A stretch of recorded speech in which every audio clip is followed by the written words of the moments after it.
Selamat bertemu dengan pelajar dan guru sekolah Sabat di mana saja saudara berada. Tayangan berikut ini membahas pelajaran kedua dengan judul Pemuridan Dulu dan Sekarang. Karena berasumsi bahwa pelajar dan guru sekolah Sabat sudah belajar sekolah Sabatnya lebih dahulu, seperti biasanya 1-2 isu atau gagasan saja yang akan dibahas. Marilah kita bahas pemuridan di antara orang Yunani. Beberapa orang Yunani datang kepada murid Yesus dan berkata, "Kami ingin bertemu dengan Yesus." Cara ini cocok dengan budaya Yunani, yaitu siswa memilih dan mencari gurunya.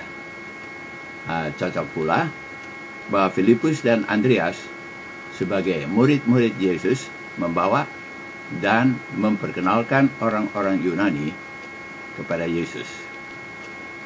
Orang heran mengapa Yesus menggunakan perumpamaan berikut ini untuk tamu-tamu yang dijumpai untuk pertama kali. 1 benih jatuh ke tanah, kemudian benih itu mati, supaya kemudian bertumbuh dan berbuah lebat, berlipat ganda. Seperti Andreas yang membawa dan memperkenalkan Petrus saudaranya pada Yesus, seterusnya Petrus pada waktu ketuangan Roh Suci pada hujan awal, alhasil khotbahnya yang sangat meyakinkan itu memenangkan beberapa ribu jiwa bagi Yesus. Mulai dengan seorang yang berserah pada Tuhan, kemudian berakhir dengan panen jiwa yang sangat banyak itu. Perumpamaan serta kenyataannya telah disebut Yesus di Yohanes 12 ayat 32. Dan apabila aku ditinggikan dari bumi, aku akan menarik semua orang datang kepadaku. Orang-orang Yunani mewakili bangsa dan kaum di dunia, baik dari barat maupun dari timur, yang tertarik kepada juru selamat di kayu salib. Matius 8 ayat 11. Di dalam Yesaya 60 ayat 3-7 kita baca ayat-ayat yang memberi gambaran bagaimana bangsa-bangsa datang berduyun-duyun kepada terang Tuhan sebelum kedatangan yang kedua kali. Antara lain ialah Midian, anak dari Ibrahim, dengan demikian pula Nebaiot, anak sulung dari Ismail. Mereka mewakili bangsa-bangsa dari timur yang membawa dan mempersembahkan emas dan kemenyan, serupa dengan yang dipersembahkan orang-orang Majus dari timur sewaktu Yesus lahir. Emas adalah pemberian kepada seorang raja dan kemenyan dipersembahkan kepada Allah. Nah, sekarang pertanyaan, sekiranya pasti terwujud sebelum kedatangan Yesus yang kedua kali, apakah kita sudah sungguh-sungguh secara intensif membagi percaya kepada bangsa-bangsa yang tinggal atau berasal dari kawasan timur? Berikut adalah salah satu contoh pemuridan di antara bangsa Ibrani dengan seorang murid yang bernama Saul, yang tekun bakat, dan Gamaliel gurunya, seorang Farisi, seorang cendekiawan yang ternama dan berkedudukan tinggi. Dengan segala ilmu sains dan sastra yang diperolehnya oleh Paul, ia dalam kegelapan yang pekat sampai Kristus menyatakan diri kepadanya. Dikutip dari Review and Herald 18 Juli tahun 1899. Pendidikan setinggi apapun tanpa Kristus adalah gelap. Memang demikian, karena firman Tuhanlah menjadi lampu bagi jalan dan terang bagi kaki kita. Tidak mengherankan bahwa setelah pertobatannya di kota Damsyik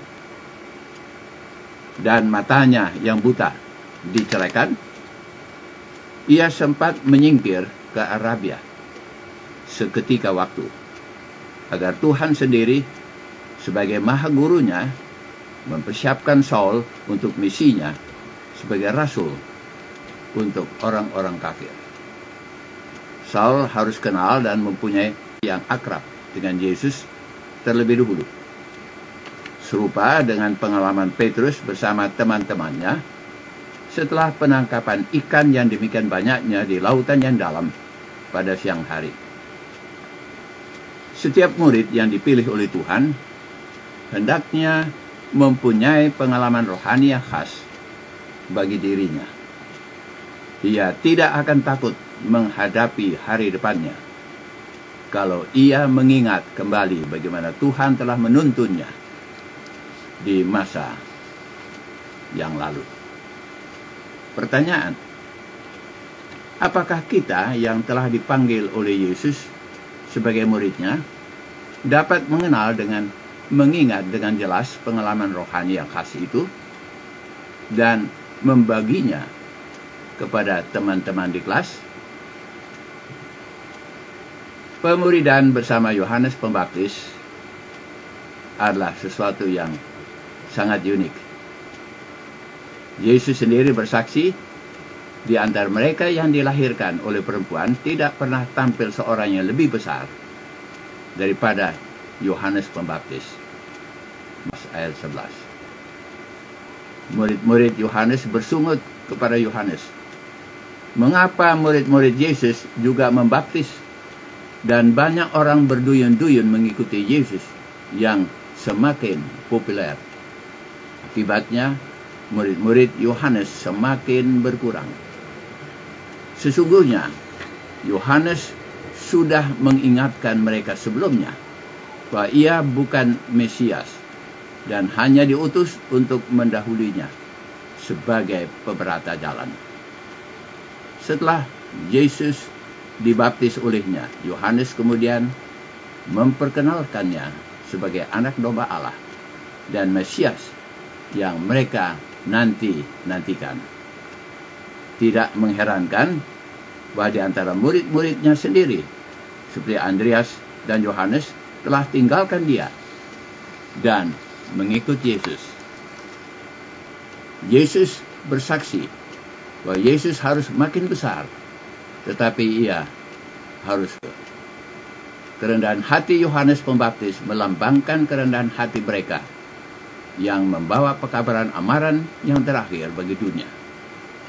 Testimonies jilid yang keempat, halaman 338. Pertanyaan berikut: apakah sebagai pembawa kabar bagi Tuhan, orang lain dapat membaca suratan Yesus dalam hidup kita? Sebagai pelari estafet dalam perlombaan, Yohanes Pembaptis tahu waktunya yang tepat. Ia harus menyerahkan tongkat yang dipegangnya kepada pelari berikutnya. Bayangkan, apabila seorang pelari estafet tetap memegang tongkatnya dan enggan menyerahkannya kepada pelari berikutnya, akibatnya adalah malapetaka untuk timnya. Nah, apakah aplikasinya? Semoga kita sudah mempersiapkan dan mendidik orang muda, generasi penerus, untuk menerima tongkat pimpinan agar mereka siap mendidik generasi penerus seterusnya sampai pelari terakhir tiba di garis finishnya.